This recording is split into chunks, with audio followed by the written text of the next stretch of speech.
The term earthenware vessels is not a very complimentary term that Paul is using in some ways. An earthenware vessel is nothing but a clay pot. I was blessed to experience these clay pots when I was growing up. Coming from India, there's nothing like cool water taken from a clay pot. The fridge water is too cold. On hot days in summer, the water in the clay pot is the perfect temperature for the body.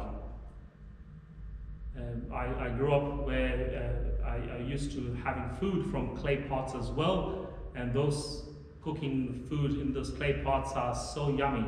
One of our parishioners cooks in clay pots when I go to their house for lunch.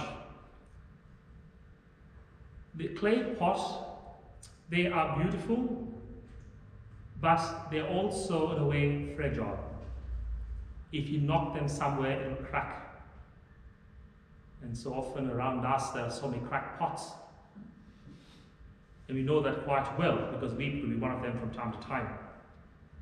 But the important thing Paul is saying, if you're going to be a crackpot, you better be God's crackpot. And that's the point today.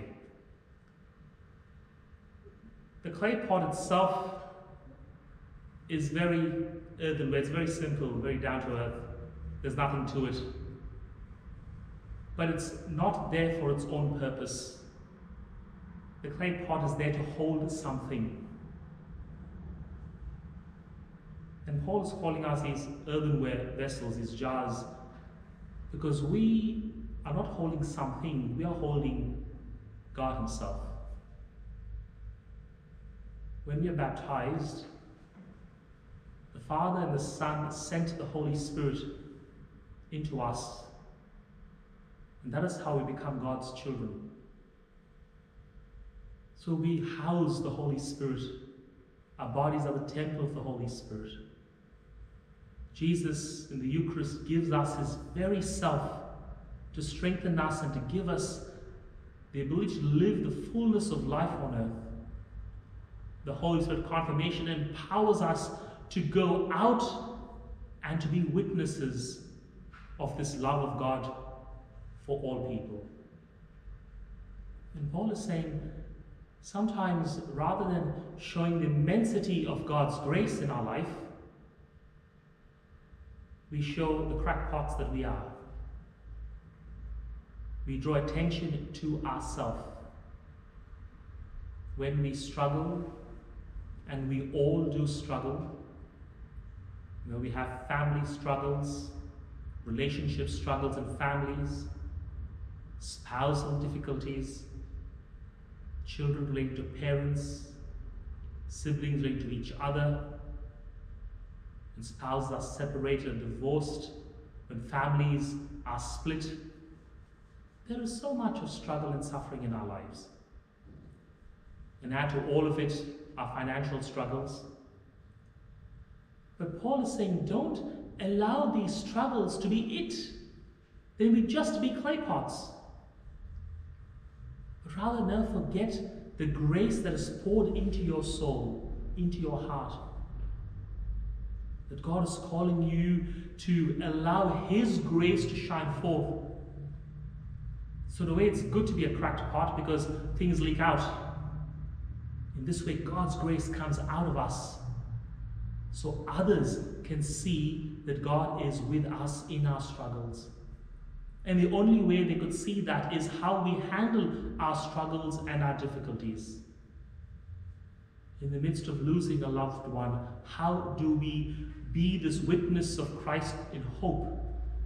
To say, yes, I miss my loved one so much, but I know that they're gone to God. And one day in faith, I hope to see him or her again. When we struggle with family relationships, sometimes the hurts and wounds are so deep that you and I can't do anything about it from time to time. But all the time, only God can. So you allow God's grace to come in and to work. And when people can see that yes, we are struggling, we are having all these difficulties. And they say, how can this person do it? And the answer's got to be because they believe, because their life is centered on Christ. And that's what Paul is saying. He's saying we are all going to have all these hardships in our life, but we must at all times allow the grace of God to work in us and through us to others. Today we're celebrating the memorial of Saints Cornelius and Cyprian. Saint Cornelius was made Pope, elected Pope in the 3rd century after my namesake Fabian, Pope Fabian, was martyred. For 14 months there was no Pope. And after 14 months, Pope Cornelius was elected by the College of Priests and the laity. And he was only Pope for 2 years, because at that time there was so much of persecution. The Emperor Diocletian was persecuting all the Christians, and the Christians never revolted. They didn't like the Christians because they were kind, compassionate, and because of their kindness and compassion and witness to Jesus, the numbers kept growing, and that threatened them. And there was so much of persecution by the emperor. So Cornelius was only Pope for 2 years, and he had, one of his great difficulties was the problem when people were confronted, if they were Christian, out of fear of their lives, they said no.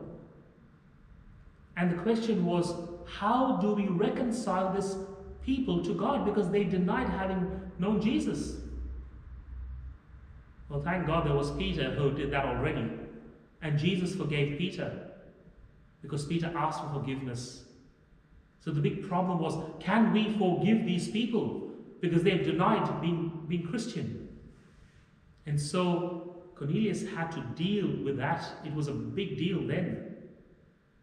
And Cyprian was his friend, and Cyprian supported Cornelius and said, we need to allow this to happen. We need to bring them back through a process of conversion and penance. And only the Bishop of Rome, only he could do that. And that's how that came about. And Saint Cyprian, after St. Augustine of Hippo in Africa, he was second best. And the work that he did to support the Bishop of Rome and to care for his own people, he did his best under all the persecution. So he survived the persecution of Diocletian, but then he died through the persecution of Valerian, the next emperor. So death is always there for us. We don't know when, nor where, nor how. But whilst we are living this life each day, in the midst of all our struggles and anxieties and temptations, let us allow the grace of God to shine forth brightly. This is the gift that we have as people of faith. While so many of us struggle in the world, we who have faith must rise above our struggles. We should be that shining witness of Christ, always present with his suffering church. It's very good for us to be examples of Christ today, and very important. So I say, if you're going to be a crackpot, you better be God's crackpot. In the name of the Father, the Son, and the Holy Spirit. Amen.